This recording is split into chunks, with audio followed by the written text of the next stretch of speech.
3, nós temos que voltar a mais ou menos 1005 anos atrás. Do capítulo 3, nós temos que retroceder na história a 1005 anos, para nós entendermos o milagre desse coxo, a obra que aconteceu no templo, mais precisamente na porta chamada Formosa.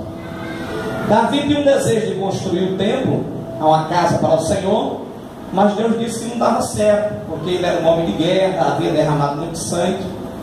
Mas Deus deu toda a maquete a Davi para a construção do templo, e Davi passou para o seu sucessor, que foi o seu filho Salomão.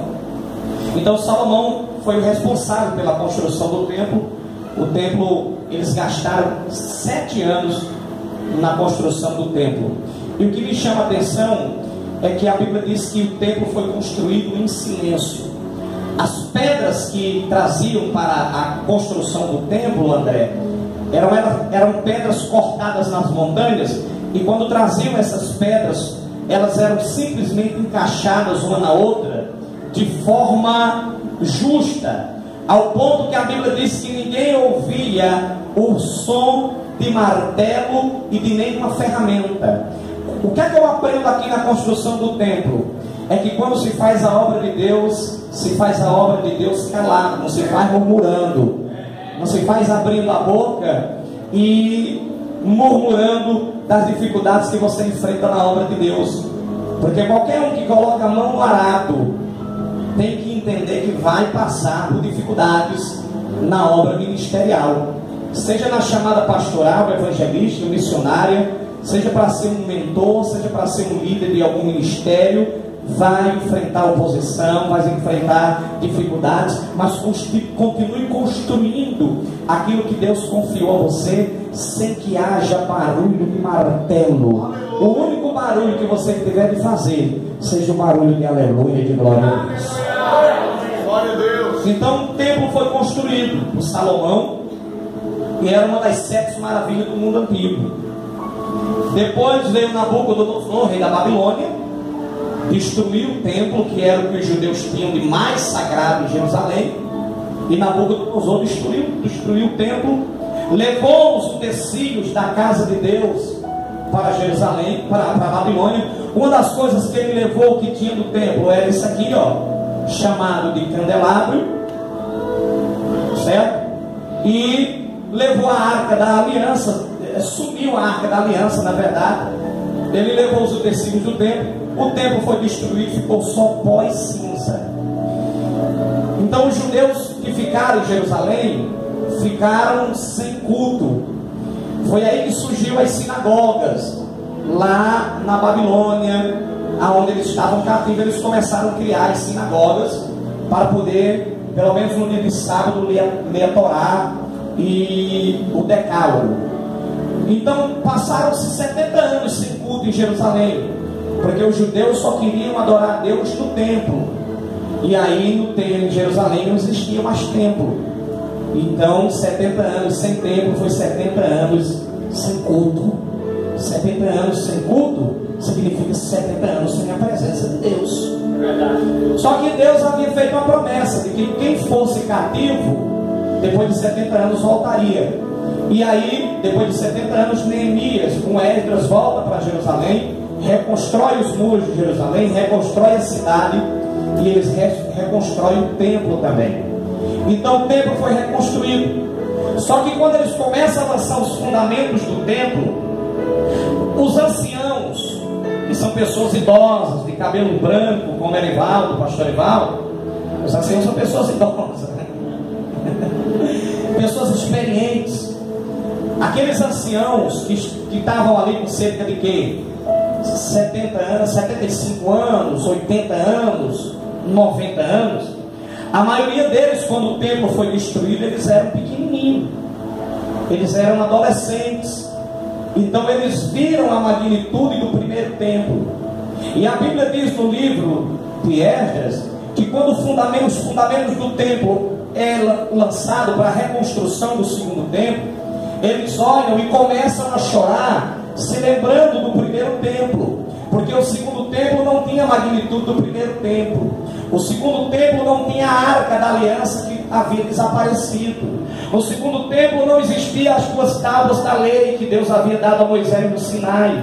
O segundo templo não existia, queridos irmãos, o maná que continha, a botija de ouro que continha o maná que Deus havia mandado do céu para o sustento da nação durante a peregrinação no deserto. No segundo templo não existia a vara de Arão que havia florescido e era guardada no Santo dos Santos do primeiro templo. Então o segundo templo, ele não tinha a beleza e nem os utensílios do primeiro templo. Então quem viu o primeiro templo e agora está vindo a construção do segundo templo, chora com saudade do primeiro templo. E aí eles ficam desmotivados, ficam tristes, ficam abatidos, porque vê que aquele templo, o segundo templo, não é esplêndido que nem o primeiro. Aí Deus tem que levantar um profeta por nome de Ageu para poder animar o povo, e diz para o povo: vocês não fiquem tristes, parem de chorar, desencruzem os braços, voltem a trabalhar, porque a glória dessa segunda casa será maior do que a da primeira.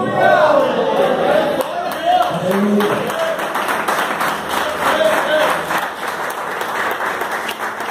E aí o segundo templo é erguido, o segundo templo é levantado. Ele não tem a beleza do primeiro, mas Deus disse: a glória da segunda casa vai ser maior do que a da primeira.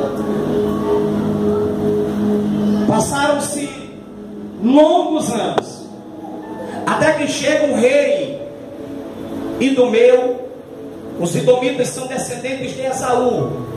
Esaú era o irmão de Jacó, filhos de Isaac. Então os descendentes de Jacó são israelitas, os descendentes de Esaú são edomitas. E os edomitas, eles se fizeram uma nação. E existia um rei edomita chamado de Herodes, Herodes o Grande, que através de uma trama política ele conseguiu se infiltrar, pastor Rinaldo, no meio da nação de Israel, se tornou um líder político da nação de Israel. Só que ele não tinha simpatia dos judeus. Os judeus não queriam aceitar ele como líder, pelo fato de ele não ser um judeu, para ele não carregar o DNA de Abraão, de Isaac e de Jacó. Então ele tentando agradar os judeus, e o que era que ele entendia? Ele entendia que o que os judeus tinham de mais sagrado era o quê? Era o templo. Então, para ele conquistar a simpatia dos judeus, o que é que ele faz? Ele amplia o templo, que foi reconstruído por Neemias. As pessoas comentavam e diziam: este templo é bonito, mas o templo de Salomão, o primeiro templo, era mais bonito ainda. E aí Herodes, querendo conquistar a simpatia do povo, o que é que ele faz? Ele faz uma grande obra no templo, ao ponto de ampliar o templo, e o templo se torna maior do que o templo de Salomão.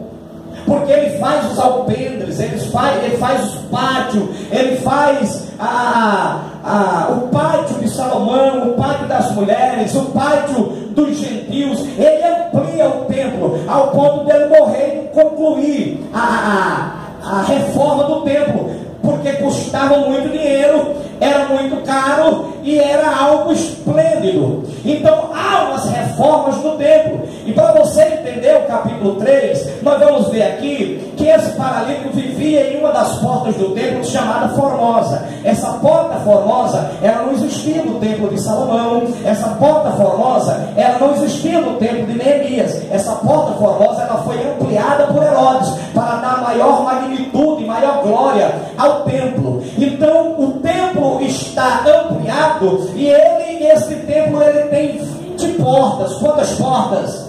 Essas 20 portas dão acesso às partes internas do templo. E a porta formosa já está dizendo, ela era a mais formosa de todas. Por quê? Porque ela era toda ornamentada de bronze. Diz os historiadores que este bronze era trazido lá da cidade de Coríntio, através dos navios, das embarcações. Então se trouxe o bronze de Coríntio, que era o melhor bronze que existia, e ele mandou revestir a porta formosa com este bronze, ao ponto que quando o sol estava nascendo, porque a porta formosa ficava para o oriente, e quando o sol estava nascendo, que os raios do sol davam sobre a porta formosa, ela resplandeceu tacho de luz. Então era algo extraordinário. E a porta formosa, ela era a maior de todas as portas. Por quê? Porque diz a história que ela tinha cerca de 25 metros de altura. Você tira aí a magnitude do templo, a altura do templo. A Bíblia diz que o diabo pega Jesus do deserto e leva até o pináculo do templo, que é a parte mais alta que existia em Jerusalém, o pináculo do templo. Isso se chama quarta dimensão. Ele pega Jesus do deserto e leva até o pináculo do templo, que é a parte mais alta do templo. Então o templo era muito alto, o templo era muito grande, e a porta formosa, ela tinha 25 metros de altura. E deixa eu lhe dizer uma coisa: por que é que chamava-se de porta formosa? Por causa da sua formosura, por causa do seu esplendor, e só entrava pelaquela porta pessoas que diante da sociedade eram formosas, eram famosas, eram importantes, eram pessoas, pastor Erinaldo, da elite. Era somente gente da elite que entrava pela porta formosa. As outras portas que ficavam nas laterais do templo eram portas menores, eram portas simples. E deixa eu dizer uma coisa que você talvez não saiba, mas eu vou revelar: Jesus Cristo, todas as vezes que foi em Jerusalém, ele fez questão de ir ao templo. E sabe, eu vou dizer uma coisa: ele nunca entrou pela porta chamada formosa. Sabe por quê? Porque a porta formosa era para quem se achava estrela, e Jesus não gostava de estrelismo. A porta formosa era para quem se achava grande, era para quem se achava importante, e Jesus era o mais humilde dos humildes. Ao contrário, ele sempre andava pelas portas laterais do templo, porque eram portas pequenas e sem formosura. E um dia ele pregando, ele disse: se esforçai por entrar pela porta pequena, pela porta estreita, porque muitos procuram a porta larga e entram por ela. Deixa eu dizer uma coisa nessa noite: Jesus vai começar aqui, porque ele é pequeno. Você está grande, está na hora de descer. Porque ele quer começar a trabalhar por quem é pequeno. Aleluia! E quando eu estou falando de pequeno, eu não estou falando de estrutura física, não, porque aí eu já ficava fora. Eu estou falando de coração, eu estou falando de humildade, eu estou falando de espiritualidade. Aleluia! Ser pequeno. Jesus nunca passou pela porta formosa. Me pergunte por quê? Por quê? Porque ele era mais formoso que a porta. Você pode glorificar ele?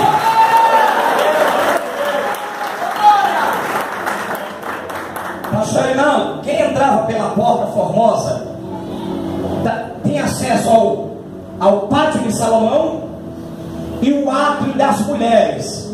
Foi construído um átrio para que as mulheres pudessem ir até o templo para fazer as suas orações, prestar o seu culto a Deus. E a porta formosa tinha suas escadas com cerca de 2,5 metros de altura, e passava na porta formosa a elite. Aí passava, se a porta dava acesso ao pátio das mulheres, ao átrio das mulheres, isso quer dizer que na porta formosa passavam as madames. As madames com toda a sua elegância, com toda a sua pompa, toda cheia de glamour, com seu apogeu, e elas passavam na porta formosa, porque a elite está preocupada em passar na porta formosa. É isso que a elite quer. A elite quer passar na porta formosa. A elite quer passar no lugar que ele acha que lhe é devido. Deixa eu lhe dizer uma coisa, eu vou falar, vou começar agora. Eu estou só na introdução da mensagem, eu não comecei a pregar ainda, estou introduzindo a mensagem para eu poder pregar.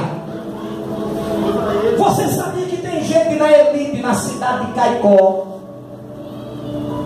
que tem até vontade de vir à igreja, tem vontade de procurar Jesus, mas não querem procurar as igrejas evangélicas porque acham que o povo evangélico é um povo analfabeto, é um povo que tem os seus conceitos redondamente enganados aos conceitos da sociedade. acha que o povo evangélico é um povo sem cultura, acha que o povo evangélico é gentinha, e eles têm até vontade de vir, mas não vêm e não querem vir aqui, e nem querem vir lá, porque em primeiro lugar nós não estamos no centro, nós estamos no chamado periferia, é aqui que nós estamos. Então tem gente que procura Jesus e vai na porta chamada Formosa, só que lá na porta Formosa onde eles vão, eles encontram prata e encontram ouro, mas aqui nós não temos prata nem ouro, mas nós temos o levanta e anda. Não tem prata nem ouro, mas tem o levanta e anda.